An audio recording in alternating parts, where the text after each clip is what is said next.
Hi JS friends and parents, welcome back to my channel. ఈరోజైతే వార్తా కథనం అయితే రావడం అయితే జరిగింది. ఎన్టీఏ తప్పులు, సిలబస్లో లేని ప్రశ్నలు ఎన్టీఏ వాళ్ళు అయితే ఇవ్వడం జరిగింది. ఎన్టీఏ ఘోరమైన తప్పులు చేసింది, భయంకరమైన తప్పులు చేసింది. ఎందుకంటే స్టూడెంట్ జీవితాలతో ఆడుకుంటుందని గత కొన్ని రోజులుగా చెప్తున్నాను ఉన్నాం. మరి ఆల్రెడీ కొన్ని వాళ్ళు మార్క్స్ ఇచ్చినా కానీ ఇది అందరికీ సమన్యాయము జరగదు.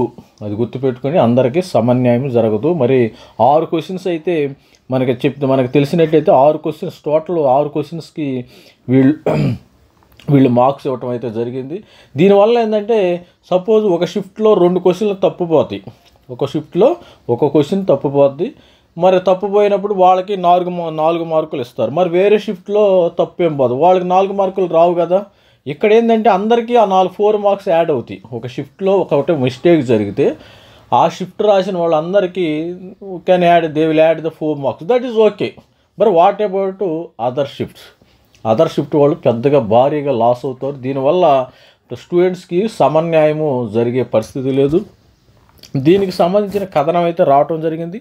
మన ఛానల్ని ఫస్ట్ టైం ఎవరైతే చూస్తున్నారో, ఫస్ట్ టైం చూసేవాళ్ళు సబ్స్క్రైబ్ చేయండి. ముఖ్యంగా మీరు చేయాల్సినవి సబ్స్క్రైబ్ చేయండి, లైక్ చేయండి. ఫస్ట్ టైం ఎవరైతే చూస్తున్నారో సబ్స్క్రైబ్ చేయండి, లైక్ చేయండి. సబ్స్క్రైబ్ చేస్తే మీకు ఎన్టీఏలో, మరి ఎన్ఐటీలో కానీ ఐఐటీలో సీట్ రావాలనుకున్న వాళ్ళు ప్రతి ఒక్కరు కూడా సబ్స్క్రైబ్ చేయండి. సబ్స్క్రైబ్ చేసినప్పుడు ఆటోమేటిక్గా మీకు ఎన్ఐటీలో కూడా సీట్స్ వచ్చేస్తాయి, ఆటోమేటిక్గా వచ్చేస్తాయి. ఎందుకంటే ఆ మోటివేషన్లో వచ్చేస్తాయి, మనం చెప్పే ఆ మోటివేషను.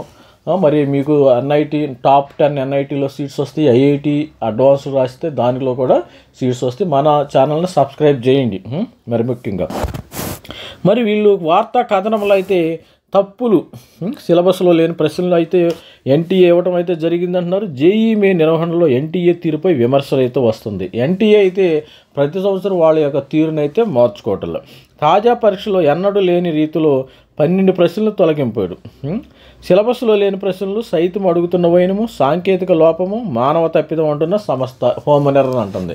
సరే, ఒకసారి జరిగితే మానవ తప్పిదం, ఇక ప్రతి సంవత్సరం రిపీట్ చేసుకుంటూ పోతే అది మానవ తప్పిదం కాదు. అది కావాలని ఇంటెన్షనల్గా ఎవరో చేసిన మిస్టేక్గా ఉంటుంది కదా, తప్పితే మానవ తప్పిదము, టెక్నికల్ ఎర్రర్ అనేది కాదు. దాన్ని మనం కరెక్ట్ చేసుకోవాలి. ఎన్టీఏ వాళ్ళు కూడా స్టూడెంట్కి సంబంధించిన లైఫ్తో ఆడుకోవద్దు. సరే, వాళ్ళు యొక్క బ్రోచర్లో చెప్పినట్టు మేము పోయిన మార్కులకి, మరి ఇన్వాలిడ్ మార్కులకి, సిలబస్ లేని 4 మార్కులకి ఇస్తాము, మేము యాడ్ చేస్తామంట. That is okay. మరి వాట్ అబౌట్ అదర్స్? మరి వాళ్ళు లాస్ అవుతారు కదా. వాళ్ళు ఏం చేస్తారు, వేరే షిఫ్ట్లో ఉండేవాళ్ళు ఒక క్వశ్చన్ కరెక్ట్ చేస్తేనే 4 మార్కులు ఇస్తారు. మరి కరెక్ట్ చేయని వాటికి మరి తప్పు అయితే -1 పోతుంది. ఇక్కడ చేసినా చేయకపోయినా ఈ షిఫ్ట్లో ఉన్నవాళ్ళు ఎవరైనా ఆ క్వశ్చన్స్ అటెంప్ట్ చేసినా చేయకపోయినా వాళ్ళకి 4 మార్కులు వస్తున్నాయి. ఇన్వాలిడ్ క్వశ్చన్స్కి, డిస్కార్డెడ్, డ్రాప్డ్ క్వశ్చన్స్కి. మరి వాట్ అబౌట్ అదర్స్? వాళ్ళు పెద్ద లోజర్స్ అనమాట. ఎన్టీఏ ఈ చేసిన ఘోరమైన తప్పిదం వల్ల అందరికీ సమన్యాయము జరగటము లేదు. అది గుర్తుపెట్టుకోండి. విద్యార్థుల సమయము వృధా అంటున్న నిపుణులు. సపోజు ఒక షిఫ్ట్లో 2 మార్క్స్ 2 డ్రాప్ తీసుకున్నారనుకోండి, వాళ్ళకి దీని మీద టైం ఒక 5 మినిట్స్ అంటే 10 మినిట్స్ వెచ్చిస్తారు కదా. 10 మినిట్స్ అయితే స్పెండ్ చేయాలి. 10 మినిట్స్ కాకపోయినా 5 మినిట్స్ అన్న స్పెండ్ చేయాలి కదా. ఒక్కో క్వశ్చన్కి 3.4 మినిట్స్ అంటే టోటల్గా 7 మినిట్స్ అయితే మినిమం స్పెండ్ చేయాల్సి వచ్చింది.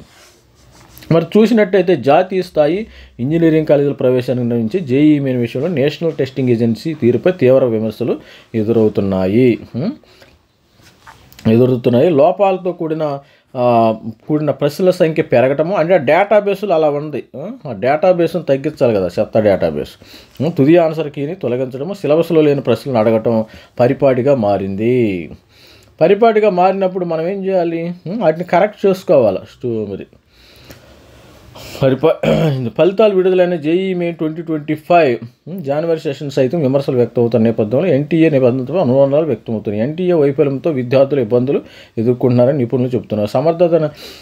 సమర్థత నిర్వహణలోనే వైఫల్యం. జేఈ మెయిన్ విషయంలో ఎన్టీఏ నిర్లక్ష్యంగా వ్యవహరిస్తుంది.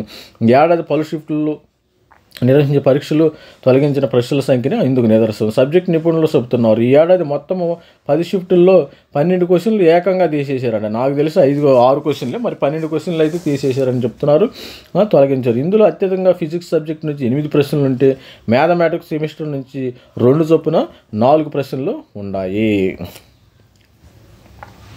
4 ప్రశ్నలు ఉన్నాయి. మరి దీనికి సాంకేతిక లోపం, మానవ తప్పిదం కారణం పేర్కొనడం, ఇట్లా మరి వాళ్ళు తప్పించుకునే ఇది టెక్నికల్ ఎర్రరు, హ్యూమన్ ఎర్రరు అని తప్పించుకోవటం జరుగుతుంది. వీళ్ళు ఎన్టీఏ వాళ్ళు ఏంటంటే తప్పులు సిలబస్లో లేని ప్రశ్నలు, జేఈ మెయిన్తో పాటు నీటు, యూజీ, సీమ్యాట్ తదితర పదుల సంఖ్యలో పరీక్షలు నిర్వహించిన ఎన్టీఏ వాటిని సమర్థంగా నిర్వహించేలా చర్యలు తీసుకోవడం విఫలమవుతుంది. ఈ ప్రశ్నలు రూపొందించే ఎగ్జామినర్ విషయంలో, అదేవిధంగా వాటిని పకడ్బందీగా పరిశీలించే విషయంలో అప్రమత్తంగా ఉండలేదని విమర్శ వ్యక్తమవుతుంది. ఏటాట పెరుగుతున్న తప్పులు, అంటే తప్పులు తగ్గాల. సపోజు ఇప్పుడు 4 years బ్యాక్ 10 తప్పులు వచ్చినాయనుకో, 2 కరెక్షన్ చేసుకోవాలి. కరెక్ట్ దెమ్సెల్ఫ్, వాళ్ళు కరెక్ట్ చేసుకునే టెక్నికల్ ఎర్రర్స్ రాకుండా చూసుకోవాలి. జేఈ మెయిన్ ప్రశ్నలు తప్పుల సంఖ్య ఏటాట పెరుగుతుంది. 2024 సెషన్లో 6 ప్రశ్నలు, 22లో 4 ప్రశ్నలు, సెషన్ 2లో 4 ప్రశ్నలు తొలగించగా 23లో 1కి 4 ప్రశ్నలు, 22లో సెషన్లో 1లో 4, సెషన్ 2లో 6 ప్రశ్నలు తొలగించారు. ఇలా తొలగించిన ప్రశ్నల విషయంలో అభ్యర్థులకు పూర్తి మార్కులు 4 మార్కులు కేటాయిస్తామని ఎన్టీఏ పేర్కొంటుంది. అయితే ఇలాంటి తప్పుల కారణంగా విద్యార్థులు పరీక్షల్లో సమయం వృధా చేసుకోవాల్సి వస్తుంది. మెయిన్ ఏంటంటే టైము వేస్ట్ చేసుకోవాల్సి వచ్చింది. స్టూడెంట్స్ సమయము వృధా చేసుకోవాల్సి వస్తుందని నిపుణులు అంటున్నారు. సిలబస్ను తొలగించిన జేఈ మెయిన్ పరీక్షలు సిలబస్లో లేని ప్రశ్నలు కూడా వస్తున్నాయి. 25 నాటి పరీక్షలనే పరిగణనలోకి తీసుకుంటే మొత్తము 10 షిఫ్టుల్లో నిర్వహించిన physics, properties of solids and liquids chapter నుంచి సంబంధించిన న్యూటన్ లా ఆఫ్ కూలింగ్ నుంచి 22 ప్రశ్నలు, అదేవిధంగా మరి కార్నెట్ లా నుంచి కూడా ఒక ప్రశ్న అడగటం జరుగుతున్నది. గత ఏడాది నుంచి న్యూటన్స్ లా ఆఫ్ కూలింగ్ను, అంతకుముందు ఏడాది కార్నెట్ లా ఆఫ్ సిలబస్ను తొలగించి సబ్జెక్ట్ నిపుణులు చెబుతున్నారు. దీనివల్ల విద్యార్థులు అన్ని ప్రశ్నలకు సమాధానం ఇవ్వలేకపోతే దీని ఫలితంగా ఇది ఫలితంపై ప్రభావం చూపుతుందని అంటున్నారు. మరి రాధాకృష్ణ కమిటీ చెప్పిన జాతీయ స్థాయిలో ప్రముఖ ప్రవేశ పరీక్షలైన జేఈ మెయిన్, నీటు, CURT, UGC నెట్ పరీక్షలు పారదర్శక కోసం పలు సిఫార్సులు చేసిన ఇస్రో మాజీ చైర్మన్ రాధాకృష్ణ నేతల కమిటీ పరీక్షల్లో ఎలాంటి తప్పులు లేకుండా చూడాల్సిన బాధ్యత ఎన్టీఏ ఉందని, అన్ని ప్రశ్నలకు ఖచ్చితమైన సమాధానాలు ఉండేలా ప్రశ్నపత్రం రూపొందించాలని స్పష్టం చేసింది. అయినప్పటికీ ఎన్టీఏ నిర్లక్ష్యంగా వ్యవస్థందని విమర్శలు వస్తున్నాయి. రాధాకృష్ణ కమిటీ కూడా కమిటీ వేసింది. ఎన్టీఏ వాళ్ళు మీరు తీరు మార్చుకోమని వాళ్ళు చెప్తున్నారు, అయినా కానీ వీళ్ళు వింటల్లా. నీట్ యూజీపీ ఆందోళన, నీట్ ఎగ్జామ్ మే 4వ తారీఖున రామంది. దీని మీద కూడా ఆందోళన వ్యక్తం అవుతుంది. అసలు ఎన్ని తప్పులు ఇస్తారో చూడాలి. జేఈ మెయిన్లో తప్పుల నేపథ్యంలో మే 4 నిర్వహించిన నీట్ యూజీ నిర్వహణపై ఆందోళన వ్యక్తం. ఎంబీబీఎస్, BDS ఇతర విద్యార్థుల ప్రవేశాన్ని నిర్వహించే ఈ పరీక్షకు కూడా దాదాపు 10 లక్షల మంది హాజరవుతారు. ప్రశ్నలో తప్పులు, అనువాద దోషాలు చోటు చేసుకుంటే అభ్యర్థులు ఇబ్బందులు ఎదుర్కొనే ప్రమాదం ఉందని, ఈ పరిస్థితి ఉత్పన్నం కాకుండా ఎన్టీఏ జాగ్రత్తగా వ్యవహారాలను నిపుణులు సూచిస్తున్నారు. నీట్లో ప్రత్యేకంగా ఎంట్రన్స్ పరీక్షల నిర్వహణ కోసమే ఎన్టీఏ ఏర్పాటు కావడానికి నిపుణులు గుర్తు చేసుకున్నారు. ఎన్టీఏ అనేది వాళ్ళకి వేరే పని లేదు. They have to conduct JEE Main examination and UGC NEET examination, UGC other NET ఎగ్జామినేషన్లు. వాళ్ళ డ్యూటీ వాళ్ళు చేయాలి. అన్ని పరీక్షల్లోనూ లోపాలు లేని విధంగా ప్రశ్నలు ఇచ్చేలా ముందుగానే పటిష్టమైన చర్యలు తీసుకోవాలి. నేను ముందుగా చెప్తున్నట్టే మరి ప్రశ్నల డేటాను నిరంతరం సమీక్షించగలరు. వాళ్ళకు ఒక డేటా బేస్ ఉంటుంది, ఒక పూల్ ఉంటుంది. ఈ పూల్లో కొన్ని వేల ప్రశ్నలు ఉంటాయి. ఆ ప్రశ్నల్ని ఎప్పటికప్పుడు మరి వాళ్ళు సమీక్షించుకోవాలి. కంప్యూటర్ ఆధారిత పరీక్షలు ముందుగానే నిర్దిష్ట అల్గారిథం రూపొందించి ప్రశ్నలు అడిగే విధానాన్ని ప్రోగ్రామింగ్ చేస్తున్నారు. అంటే ఏదైనా ఒక చాప్టర్ నుంచి 4 ప్రశ్నలు ఇవ్వాలనుకుంటే ఆ మేరకు ముందుగానే సాఫ్ట్వేర్ ప్రోగ్రామింగ్ చేస్తారు. ఇలాంటి సందర్భాలు ఒక ప్రశ్న ముందు తప్పుగా ఉంటే అదే పునరావృతం అవుతుంది. ఎందుకంటే కంప్యూటర్స్ తెలియదు కదా. కంప్యూటర్స్ ఒక లిస్ట్ ఆఫ్ డేటాబేస్లో ఏంటంటే మరి మీకు కంప్యూటర్స్ ఎవరైనా తెలిసిన వాళ్ళు అర్థమవుతుంది. ఒక pool of database, Oracle data ఏదో సంథింగ్ డేటాబేస్ ఉంటుంది, SQL. ఆ డేటాబేస్లో పూల్ ఆఫ్ క్వశ్చన్స్ ఒక 50,000 క్వశ్చన్లు, 5,000 క్వశ్చన్లు ఇలా ఉంటాయి. వాటిల్లో కొన్ని మిస్టేక్స్ ఉన్న క్వశ్చన్స్ ఉంటాయి. ఆ క్వశ్చన్స్ని ఎన్టీఏ వాళ్ళు ఏంటంటే తొలగించాలన్నమాట. ఆ డేటాబేస్ని తొలగించాలి. కంప్యూటర్కి ఏం తెలియదు.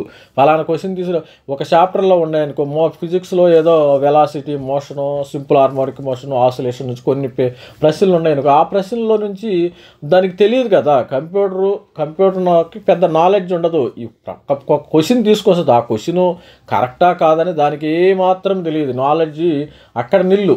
కంప్యూటర్ అలగర్థం మొత్తం తీసుకురావడం కరెక్టే కానీ ఆ క్వశ్చన్ కరెక్టా, వ్యాలిడా, ఇది అవుట్ ఆఫ్ సిలబసా, ఇన్ సిలబసా అని వాడికి తెలియదు. సపోజు మనకి జేఈ మెయిన్ 2025లో కొన్ని సిలబస్ తీసేసారు.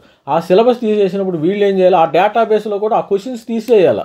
ఆ క్వశ్చన్స్ కూడా సపోజ్ జేఈ మెయిన్ సిలబస్ తగ్గించారు, కొన్ని చాప్టర్స్ తీసేసారు. ఈ చాప్టర్ తీసినప్పుడు కంప్యూటర్ డేటాబేస్లో ఎన్టీఏ వాళ్ళు వెళ్ళేసి ఆ డేటాబేస్లో ఏమైతే ఉన్నాయో ఆ క్వశ్చన్స్ అన్నింటిని రిమూవ్ చేసేయాలి. రిమూవ్ చేసినప్పుడు ఈ కంప్యూటర్ అలగర్థము ఆ క్వశ్చన్స్ని పట్టుకోలేదు, ఎందుకంటే వేరే క్వశ్చన్ పట్టుకుంటుంది. సపోజ్ నువ్వు అక్కడ ఆ పూల్లో ఉండకూడదు అనమాట. ఇన్వాలిడ్ క్వశ్చన్స్ని ఈ యొక్క మరి వీళ్ళు ఎన్టీఏ వాళ్ళు వాటిని తొలగించాలి. మనకి సిలబస్ని ఏ విధంగా అయితే అప్డేట్ చేస్తున్నారో సిలబస్ని అప్డేట్ చేస్తున్నారు, ఈ క్వశ్చన్స్ తీసేసామంటున్నారు. స్టూడెంట్స్ కూడా ఆ సిలబస్ని చదవట్లేదు. కానీ వీళ్ళు కరస్పాండింగ్గా డేటాబేస్ని కూడా అప్డేట్ చేయాలి. They have to update the database. If without updating the database, the computers in automatically they pull the question చేస్తున్నాయి, స్టూడెంట్స్కి ఇచ్చేస్తున్నాయి. అప్పుడు ఎన్టీ చైర్మన్ కూడా తెలియదు, ఇది ఎవరికి తెలియదు. అందుకని వీళ్ళు ముందు జాగ్రత్తగా సిలబస్ని అప్డేట్ చేసినప్పుడు డేటాబేస్ని కూడా అప్డేట్ చేయాలి. అది ఫస్ట్ నంబర్ 1. సెకండ్ ఏంటంటే ఈ నంబర్ 2 ఏంటంటే వీళ్ళు ఈ ఇన్వాలిడ్ క్వశ్చన్స్ అన్నీ చూడాలి. అది ఎన్ని వేలు ఉంటాయో అది ఎన్టీఏ వాళ్ళ రెస్పాన్సిబిలిటీ, ఎన్టీఏ వాళ్ళ డ్యూటీ. అది అది అది వాళ్ళ డ్యూటీ అనమాట. దే హ్యావ్ టు డూ అనమాట. వేరే వాళ్ళు ఇది సీక్రెట్ మెయింటైన్ చేయాలి కదా, కాన్ఫిడెన్షియల్ ఇన్ఫర్మేషన్. క్వశ్చన్స్ అనేవి కాన్ఫిడెన్షియల్ ఇన్ఫర్మేషన్. ఒక ప్రొఫెసర్స్ని పెట్టి లెక్చరర్స్ని పెట్టి వాటిని ఏం చేయాలంటే రిఫైన్ చేయాలి, రిఫైన్ చేసుకుంటూ ఉండాలి. ఈ క్వశ్చన్కి ఆన్సర్ కరెక్ట్ లేదు, దీన్ని తీసేయండి, పక్కన పడేయండి, ఈ క్వశ్చన్ కరెక్ట్ లేదు, ఇలా చేసుకుంటూ పోవాలి. అప్పుడు మనకి డేటాబేస్ని అప్డేట్ చేసుకోవాలి ఎన్టీఏ వాళ్ళు.